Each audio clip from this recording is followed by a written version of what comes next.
We've removed the old tile floor and the old wooden floor underneath.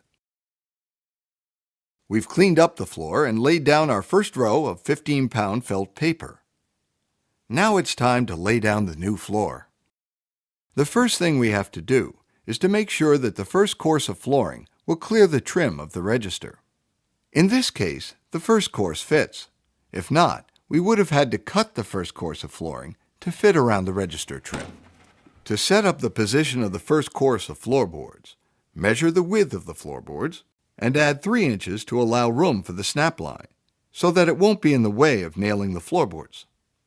Then hammer a nail in place and attach the snap line. Now lay out the snap line and line up the starter board. Check to make sure that the width of the molding will be wide enough to cover the inside edge of the floorboard.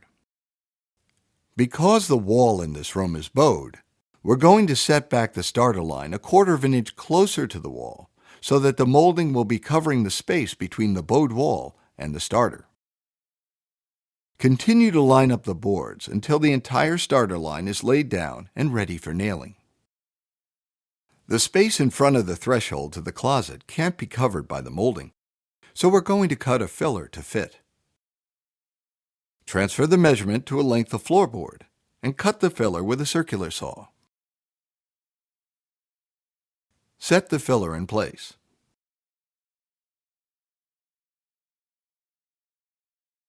Next, we'll dry fit the trim for the register vent.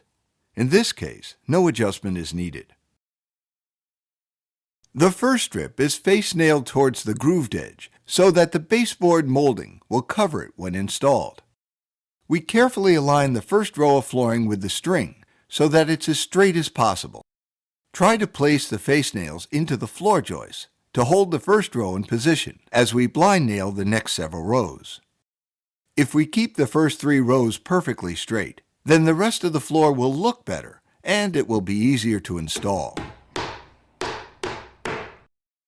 Now, holding the drill at roughly a 45-degree angle, drill a pilot hole into the tongue edge for each nail.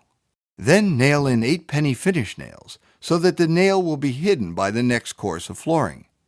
This is called blind nailing. Countersink each nail with a nail set so that the nail is flush with the tongue of the floorboard. You can speed things up by drilling a series of pilots and setting the nails all at once. The second course of floorboards is also blind nailed by hand.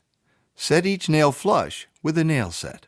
Using a power nailer, set the third row of floorboards in place.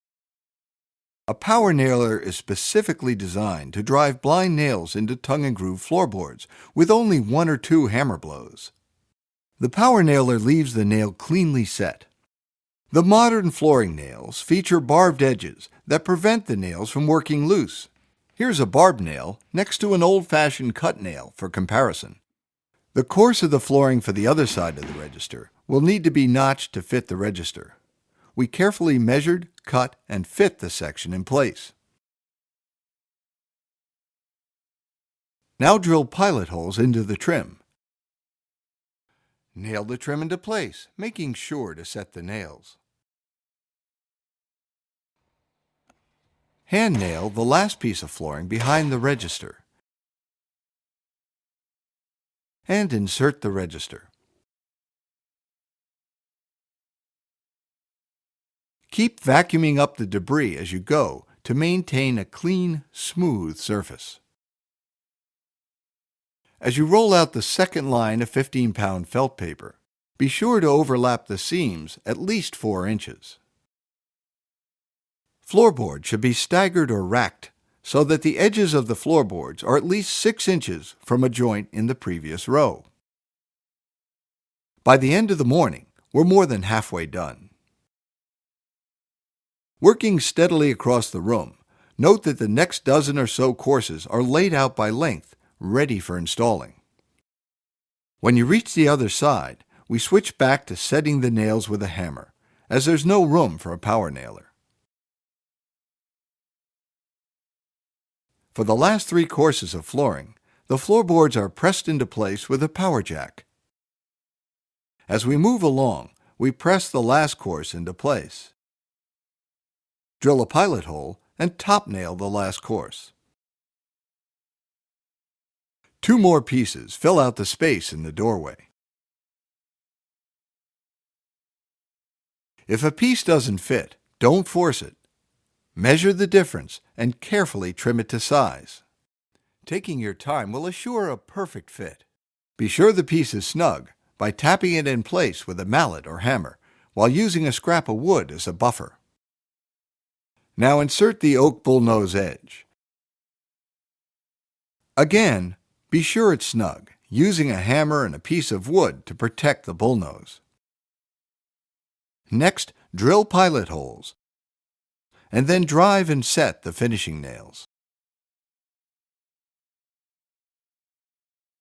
There's one more small space that should be filled before we install the molding. This strip is less than 1 inch wide. Measure and cut a strip of wood and fit it into place. Tap it in place with a hammer. Then using a pry bar, bring it up snug to the last course of wood. Next, drill pilot holes for each nail and hand nail them in place. Finally, we put the molding back in place. Nail the molding into the studs behind the wall and set the nails. With this last step, your floor is done and your room is ready for furniture.